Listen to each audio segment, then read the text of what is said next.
On the edge of a small Japanese village, a young man named Kenji stands at a crossroads of ambition and uncertainty. At just 22 years old, he dreams of becoming a master potter, creating ceramics that evoke awe and admiration. Yet, he knows this journey will require more than mere talent.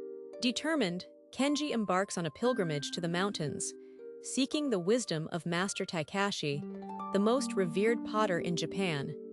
His heart races as he knocks on the master's door. An old man with kind eyes and hands worn by time greets him. "Please accept me as your student," Kenji bows deeply, his voice filled with hope. The master studies him, his gaze penetrating. "Why do you want to learn pottery?" he asks. "I want to be great like you," Kenji replies, eagerness spilling from his words. "I want to create beautiful things. I want people to know my name."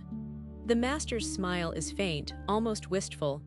"How long are you willing to study?" Kenji's pulse quickens. 6 months, 1 year, I'm a fast learner." "Come back when you're ready to commit 10 years, Master Takashi says, the weight of his words sinking in. Kenji's heart drops. 10 years, surely I can learn the basics faster than that." "Basics," the master replies, his voice steady. "True mastery requires patience. If you're not willing to give time, you're not ready to receive wisdom." Disheartened, Kenji leaves, the master's words echoing in his mind, haunting him for weeks. Finally, with resolve, he returns. "Master Takashi, I'm ready. I commit to 10 years." The master nods, opening the door wider. "Then your journey begins today." Kenji's excitement swells, but he quickly learns the first lesson is preparation. "For 3 months, you will prepare clay," Master Takashi instructs. "Just prepare clay?" Kenji asks, disappointment creeping in. "Clay is the foundation of everything," the master explains. So Kenji begins his laborious journey, mixing, kneading, and removing air bubbles from the clay. Day after day, week after week, he learns to feel its texture, respect its nature. His hands ache, his back throbs, yet he persists. "When will I actually make something?" He wonders, but his commitment drives him forward. After 3 months, the master says, "Now you will watch me work." "Just watch?" Kenji asks, confusion etched on his face. "Yes," replies the master. "Observation is learning. Most are too impatient to watch." So, Kenji watches, absorbing every movement, every technique like a sponge. 3 more months pass and his friends visit. "Have you made anything yet?" they ask, laughter ringing in the studio. "No, not yet," he replies, feeling the sting of embarrassment. 6 months and you haven't made a single pot. What kind of teaching is this? But Kenji remembers his commitment. Finally, the master allows him to touch the wheel. Kenji's heart leaps. Finally, but the master continues, "You will center the clay, only center it." Centering clay on a spinning wheel proves to be a grueling task. His arms ache, frustration rises as he practices day after day, hundreds of times. Yet slowly, imperceptibly, his hands begin to learn. By the end of the first year, despite having created only a handful of imperfect bowls, he feels the weight of his journey. Years 2 through 5 become what Master Takashi calls the desert years. "This is where most students quit," he warns. The excitement fades, mastery feels distant. Kenji understands the master's words. Each day, he creates, learns, but progress appears invisible. Visitors offer polite compliments, yet his work lacks the beauty he seeks. Doubt creeps in. Maybe I'm not talented enough. Perhaps 10 years isn't enough for me. But with each thought of quitting, he recalls the master's wisdom.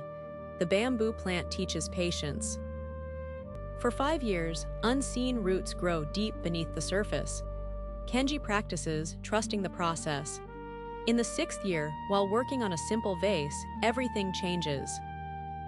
His hands move with newfound confidence. The clay responds with ease. The vase emerges beautifully, almost effortlessly. A nod from Master Takashi ignites a fire within him. As the years pass, Kenji's skills compound, his pieces transform into genuine art. By the 8th year, people seek his work and galleries express interest. But more importantly, Kenji learns patience transcends pottery. Every overnight success is built on years of patient, invisible work. Kenji stands in the studio, reflecting on his journey. Once an impatient young man, he now embodies the mastery forged through time. 2 decades have passed. Kenji is now one of Japan's most revered potters. His creations grace museums around the globe, inspiring young artists who come seeking his wisdom. With grace and confidence, he molds the clay, creating a pot of perfect balance and elegance. When he finishes, he meets the master's tearful gaze.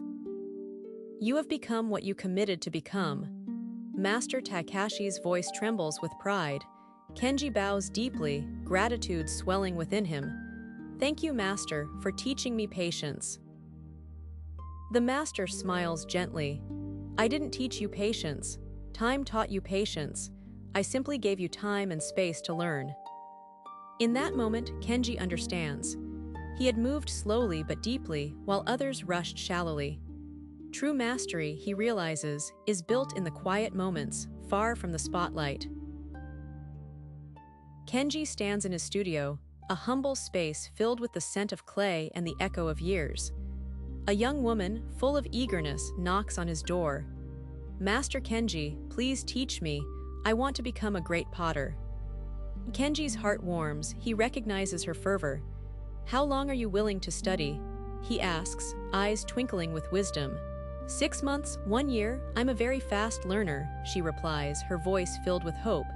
Kenji's smile grows. "Come back when you're ready to commit 10 years. The young woman's expression shifts to shock. 10 years, Master. Surely I can learn faster than that with modern techniques."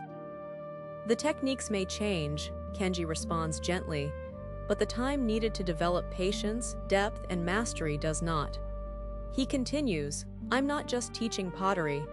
I'm teaching patience, and patience cannot be rushed. That's the paradox you must accept." He pauses, allowing his words to sink in. "The world will tell you to hurry, to find shortcuts to get results quickly. But I offer you something different, mastery. And mastery requires one thing above all else, patience."